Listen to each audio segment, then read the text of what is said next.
નમસ્કાર મિત્રો.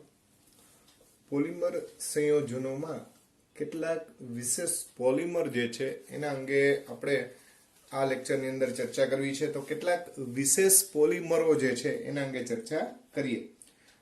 પહેલો શબ્દ આવે છે સુપર અથવા ક્રેઝી ગ્લુ. સુપર અથવા જેને આપણે ક્રેઝી ગ્લુ એવો શબ્દ કહેવાય. ગ્લુ એટલે તમે જાણો છો ગુંદર. તો આ ક્રેઝી અથવા તો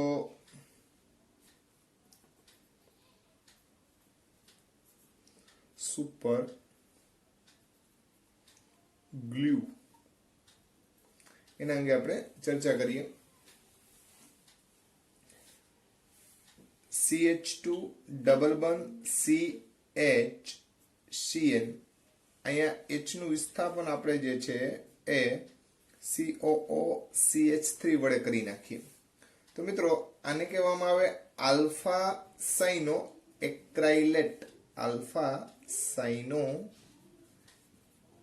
એક્રાઇલેટ આ એસ્ટર સંયોજન છે. એમાં આલ્ફા કાર્બન ઉપર સાઇનો છે એટલે આલ્ફા સાઇનો એક્રાઇલેટ, જેની બેઝિક માધ્યમમાં પ્રક્રિયા કરવામાં આવે તો આ ડબલ બંધ જે છે એ તૂટી જશે, જેના કારણે થાય અને CH2 સિંગલ બંધ C અને CN તો આ ડબલ બંધ તૂટી જવાના કારણે આ કાર્બનની એક સંયોજકતા ખાલી પડશે. આ COCH3 ને આપણે ઉપર લખી નાખીએ COOCH3. તો આ ઘટક છે આ રીતે અસંખ્ય ઘટકો વડે આ જે સંયોજન બને છે એ સંયોજનને આપણે ક્રેઝી અથવા સુપર ગ્લુ તરીકે ઓળખીએ છીએ. આ જે છે આપણું સુપર ગ્લુ છે, સુપર ગ્લુ. બરાબર છે મિત્રો. સુપર ગ્લુ એટલા માટે કહેવામાં આવે કે આની ચિપકાવવાની ક્ષમતા ખૂબ જ ઊંચી છે. એમ કહી શકાય કે આ ગ્લુનું માત્ર એક જ ટીપું આશરે 900 કિલોગ્રામ જેટલું દળ જે છે ને એને ચિપકાવી શકે. બરાબર છે. એટલે 900 કિલોગ્રામ દળ ફક્ત એક ટીપા વડે આપણે ચોંટાડી શકીએ, એટલું શક્તિશાળી હોય. એને 2000 IBS જે કહીએ છીએ. બરાબર છે. એટલી ટૂંકમાં શક્તિશાળી આ ગ્લુ છે. એટલા માટે થઈને આપણે એને સુપર ગ્લુ તરીકે ઓળખીએ છીએ. તો આ સુપર ગ્લુ એની આપણે ચર્ચા કરી. ત્યારબાદ અન્ય ઘટકની વાત કરવા જઈએ તો બીજું ઉદાહરણ લઈએ આપણે. બુલેટ પ્રૂફ જેકેટના સંદર્ભમાં આપણને ક્વેશ્ચન પૂછાઈ શકે તો એના માટે થઈ અને આપણે એક ચર્ચા કરવી છે. નામ છે કેવલર. કેવલર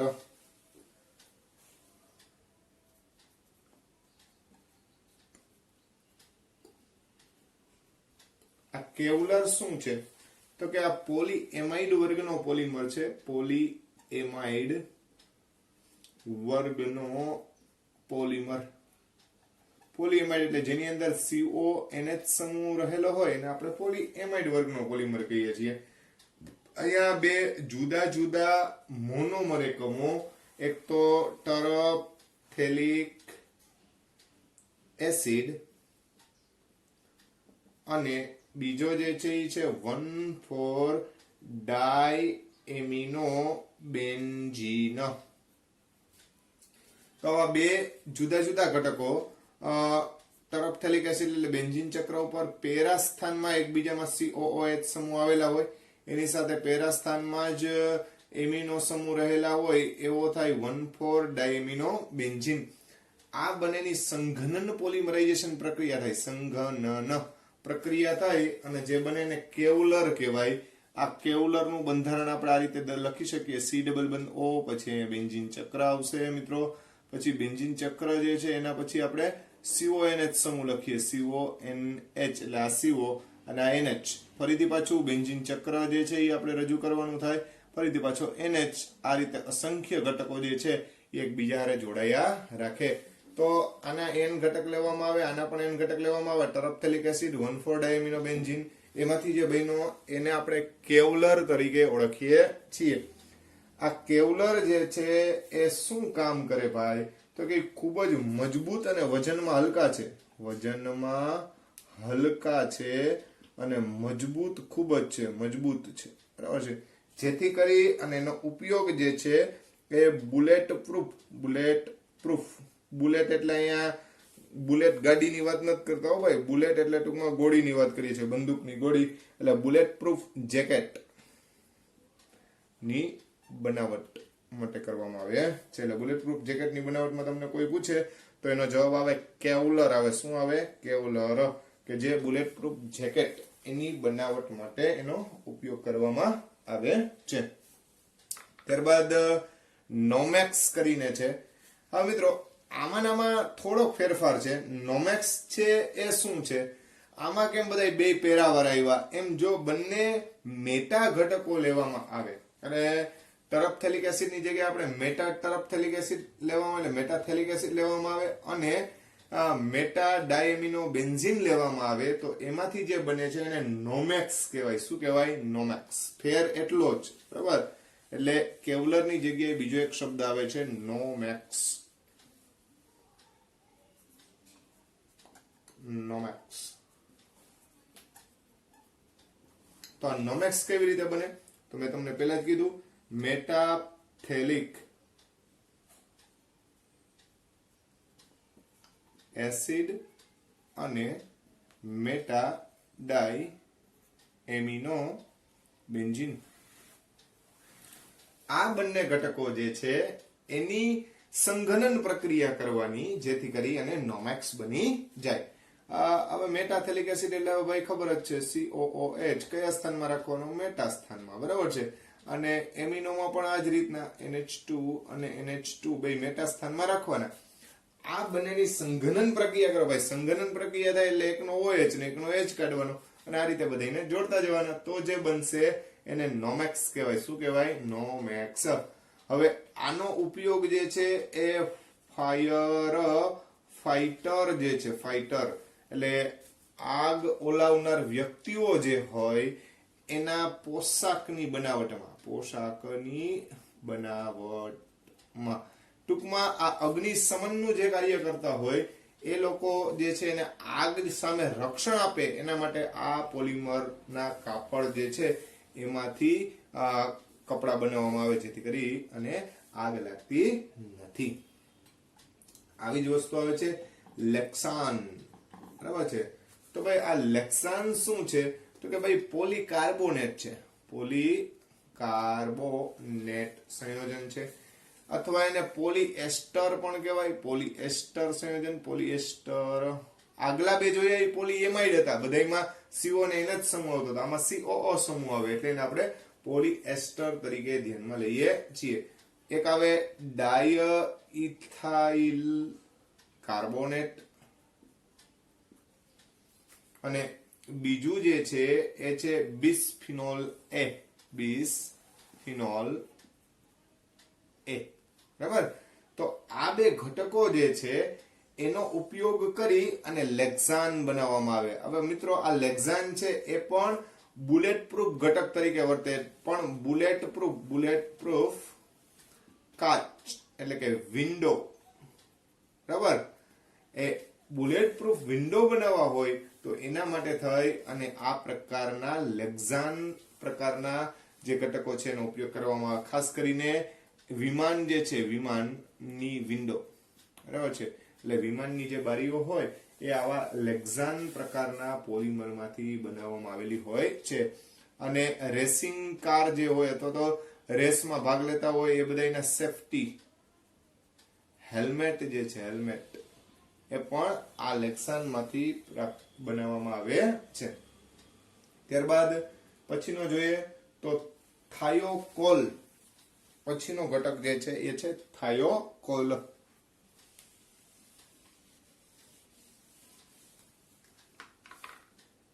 થાયોકોલ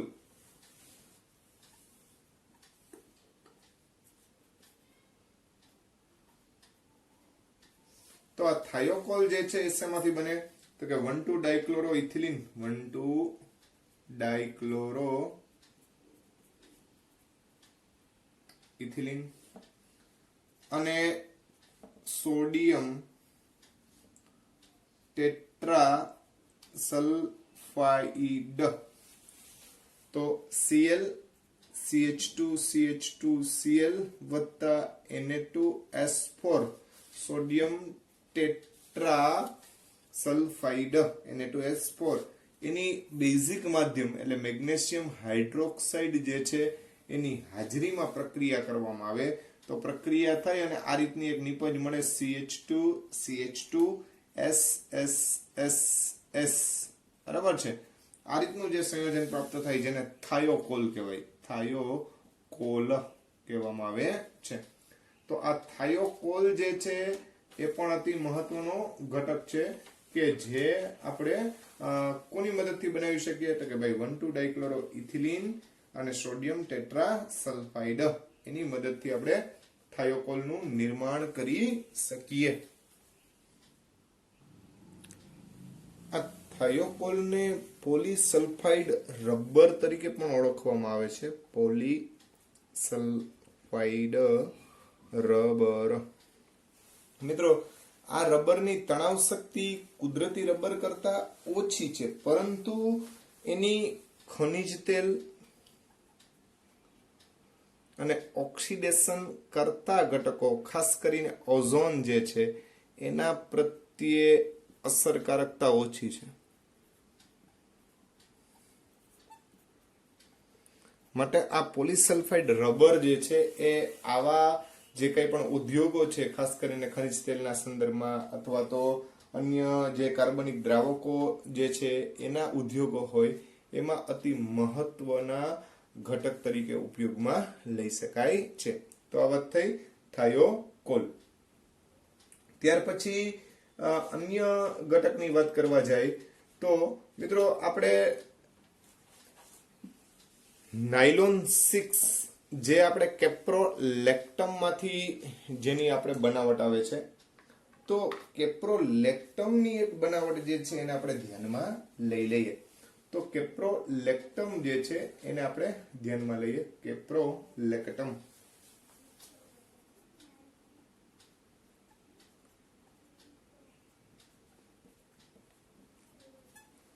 તમે જાણો છો એ પ્રમાણે કે ભાઈ કેપ્રોલેક્ટમ બનાવવો હોય તો શું કરવું પડે તો સાયક્લોહેક્ઝેન લેવાનો આ છે સાયક્લોહેક્ઝેન જેનું આપણે ઓક્સિડેશન કરવાનું ઓક્સિડેશન કરવાથી સાયક્લોહેક્ઝેન જે છે એનું ઓક્સિડેશન થઈ અને સાયક્લોહેક્ઝેનોન એટલે કીટોન સ્વરૂપમાં રૂપાંતરણ થઈ જાય હવે એની ઓક્ઝાઇમ બનાવવા માટે હાઇડ્રોક્સિલ એમાઇન આને કહેવાય હાઇડ્રોક્સિલ એમાઇન આ હાઇડ્રોક્સિલ એમાઇન હારે પ્રક્રિયા કરો એટલે આલ્ડીહાઇડ કીટોન વાળા પાઠમાં આપણે ભણ્યા છીએ એ પ્રમાણે અહીંથી H2 જઈને અહીંથી O જાય એટલે પાણીનું અણુ દૂર થાય તો અહીંયા NOH આ જે છે એ ઓક્ઝાઇમ બન્યો કહેવાય આને કહેવાય સાયક્લોહેક્ઝેન એનો ઓક્ઝાઇમ સાયક્લોહેક્ઝેન ઓક્ઝાઇમ હવે સાયક્લોહેક્ઝેન ઓક્ઝાઇમ જે છે એની બેકમાન પુનઃવિન્યાસ પ્રક્રિયા થાય બેકમાન પુનઃરચના અથવા વિન્યાસ બેકમાન નામના વૈજ્ઞાનિકે આ સૂચન કરેલું સાંદ્ર H2SO4 ની હાજરી રાખવાની એટલે પ્રક્રિયા થશે એટલે 7 ઘટકો વાળી રિંગ બની જશે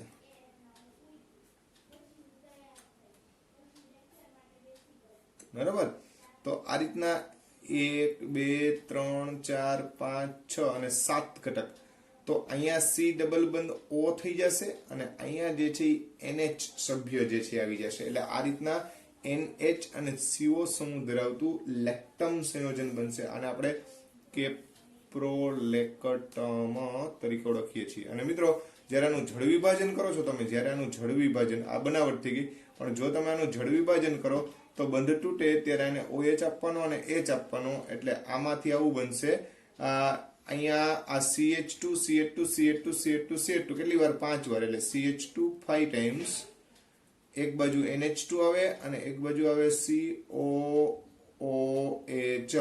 આને કહેવાય એમિનો કેપ્રોઇક એસિડ 6 કાર્બન યુક્ત કાર્બોક્સિલિક એસિડ જે છે એને કેપ્રોઇક એસિડ કહેવાય કેપર એટલે બકરીમાંથી આ કાર્બોક્સિલિક એસિડ પ્રાપ્ત થાય એટલે માટે થઈને એને એમિનો કેપ્રોઇક એસિડ શબ્દ તરીકે ઓળખવામાં આવે. તો આ વાત થઈ કેપ્રોલેક્ટમ એની બનાવટ. તો ધ્યાનમાં રાખજો, સાયક્લોહેક્ઝેન એમાંથી સાયક્લોહેક્ઝેનોન, એની આ સાયક્લોહેક્ઝેનોન માંથી ઓક્ઝાઇમ, અને ઓક્ઝાઇમ પછી એની બેકમાન પુનઃવિન્યાસ પ્રક્રિયા દ્વારા આપણને લેક્ટમ પ્રાપ્ત થાય છે. અને આ લેક્ટમ માંથી આપણે આ એમિનો કેપ્રોઇક એસિડ, અને જેની અનેક કેપ્રોલેક્ટમ મોનોમર સાથે પ્રક્રિયા કરી અને શું બનાવી શકાય, તો કે નાયલોન 6. નાયલોન 6 જે છે એ દોરડા બનાવવામાં ઉપયોગી છે. તો આ રીતે જુદા જુદા ઘટકો કે જે વધારાના પોલિમર હતા એના સંદર્ભે આપણે ચર્ચા કરી છે. આ ઉપરાંત તમે જાણો છો એ પ્રમાણે બાયોડિગ્રેડેબલ જેમાં પીએચબીવી અતિ મહત્વનો છે. ટેક્સ્ટબુક મુજબ ખાસ તૈયાર કરવાનો ભાઈ બધાએ પીએચબીવી, પોલીહાઇડ્રોક્સી બ્યુટીરેટ કો બીટા હાઇડ્રોક્સી વેલરેટ, આ પીએચબીવી. બીજો જે છે એ nylon 2 nylon 6, nylon 2 nylon 6, nylon 6. અને ત્રીજો જે છે એ છે પીજીએ પીએલએ નું મિશ્રણ જે છે, પીજીએ પીએલએ નું મિશ્રણ, જેને આપણે ડેક્સ્ટ્રોન તરીકે ઓળખીએ છીએ. બરાબર છે. તો આ પીજીએ પીએલએ વિશે તો ટેક્સ્ટબુક ની અંદર પીએચબીવી અને નાયલોન 2 નાયલોન 6 વિશે ટેક્સ્ટબુક ની અંદર ચર્ચા છે જ, એ મુજબ જ કામ કરવાનું. પણ તમારે ખાસ જે પીજીએ પીએલએ માંથી જે ડેક્સ્ટ્રોન બનાવે છે એની વાત કરું છું. પીજીએ મતલબ પોલી ગ્લાયકોલિક એસિડ, અને પીએલએ મતલબ પોલી લેક્ટિક એસિડ. આ બંને ભેગા મળે એટલે ડેક્સ્ટ્રોન નામનો પોલિમર બનાવે. કઈ રીતે? તો પીજીએ એટલે પોલીગ્લાયકોલિક એસિડ એટલે CH2OH COOH. બરાબર, એક બાજુ OH આવેલો અને એક બાજુ COH, અને ગ્લાયકોલિક એસિડ કહેવાય. અને પોલીલેક્ટિક એસિડ એટલે OH CH CH3 COOH. આ બેમાં ફેરેલો મિત્ર અહીંયા મિથેલ આવી જાય તો એને કહેવાય લેક્ટિક એસિડ કહેવાય, અને બાકી એને કહેવાય ગ્લાયકોલિક એસિડ. અહીંથી OH અને અહીંથી H રિમૂવ કરીએ એટલે એસ્ટર પ્રકારનું સંયોજન બને.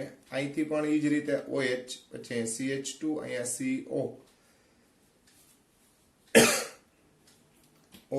CH methyl CO. આ રીતે અસંખ્ય ઘટકો જે છે એ એકબીજા સાથે જોડાતા જશે, અને આ જે ઘટકોમાંથી બન્યું આને કહેવામાં આવે છે ડેક્સ્ટ્રોન. મિત્રો, ઓપરેશન બાદ જે ટાંકા લેવાના હોય, ટાંકા, બરાબર છે, એ આમાંથી લેવામાં આવે. સમજ લો કે હૃદયની સર્જરી કરી અને હૃદયની વેન જે છે એને આપણે સ્ટીચ કરવી હોય તો આવા ટાંકા જે છે એ લેવામાં આવે, જેથી કરીને અમુક સમય પછી કુદરતી પ્રક્રિયા દ્વારા જ એનું વિઘટન થઈ જાય. એટલે આ બાયોડિગ્રેડેબલ છે, એટલે એને તોડવાની કોઈ પ્રક્રિયા કરવી પડતી નથી. તમે સાંભળ્યું છે, હવે અમુક ટાંકા એવા લેવામાં આવે કે જે આપમેળે પીગળી જાય, એનો મતલબ કે એની રીતે જ વિઘટન થઈ જાય છે. તો આવી વસ્તુ બનાવવા માટે કેનો ઉપયોગ કરવામાં આવે? PGA PLA, polyglycolic acid, polylactic acid. આ પોલીએસ્ટર વર્ગના પોલિમર છે, કેમ કે વચ્ચે અહીંયા એસ્ટર સમૂહ આવેલો છે. જ્યારે પીએચબીવી જે છે એ પણ પોલીએસ્ટર વર્ગનો છે, પણ નાયલોન 2 નાયલોન 6 છે એ પોલીએમાઇડ વર્ગનો છે. કેવા વર્ગનો છે? પોલીએમાઇડ વર્ગનો. તો આ રીતે આ જુદા જુદા ઘટકો જે છે એના સંદર્ભમાં ચર્ચા થાય. અને એક તમે જાણો છો એ પ્રમાણે PMMA એની વાત કરીએ આપણે. PMMA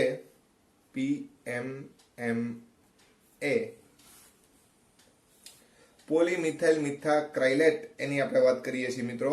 તો CH2 ડબલ બંધ CH3 અને COOCH3, આને કહેવાય મિથાઇલ મિથાક્રાઇલેટ. આની પોલિમરાઇઝેશન પ્રક્રિયા થાય, એટલે પોલિમરાઇઝેશન પ્રક્રિયા થાય, યોક્સિલ પ્રક્રિયા થશે, ડબલ બંધ તોડી નાખવાનો. ડબલ બંધ તોડી નાખો એટલે CH2 સિંગલ બંધ C મિથાઇલ અને COOCH3. આ રીતે આપણે એને દર્શાવી શકીએ. આ છે પોલીમિથાઇલ મિથાક્રાઇલેટ, PMMA, એવી રીતે એને ઓળખવામાં આવે. મિત્રો, આ પારદર્શક પારદર્શક.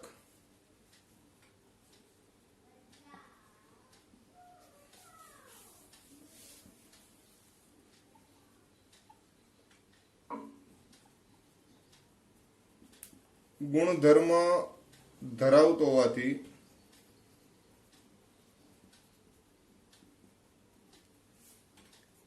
કાચને બદલે વાપરી શકાય. એટલે જ્યાં જ્યાં આપણે કાચનો ઉપયોગ કરતા હોઈએ ત્યાં એનો આપણે ઉપયોગ કરી શકીએ. ખાસ કરીને સાઇન બોર્ડ એટલે જાહેરાતના બોર્ડ જે છે એની અંદર એનો ઉપયોગ કરી શકાય. પછી લાઇટ જે છે, લાઇટ એના ઉપરના કવચ એટલે લેમ્પ હોય એના ઉપરનું જે પડ જે છે એ લગાડી શકાય, અથવા તો એવી કેટલીક લાઇટો જે છે એના ઉપરનું પડ જે છે આપણે પ્લાસ્ટિકનું જે છે એ લગાડી શકીએ. બરાબર છે.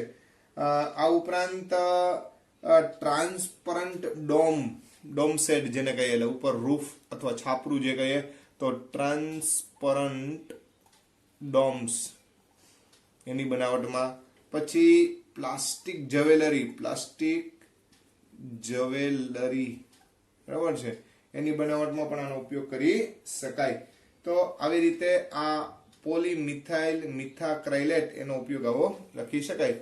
તો ભાઈ અહીંયા આપણા પોલિમરની અંદર જે વિશેષ પોલિમરો જે હતા એના અંગે આપણે બધી ચર્ચા પૂર્ણ કરીએ છીએ. અહીંયા આપણે પોલિમરની ચર્ચા પૂર્ણ કરીએ છીએ.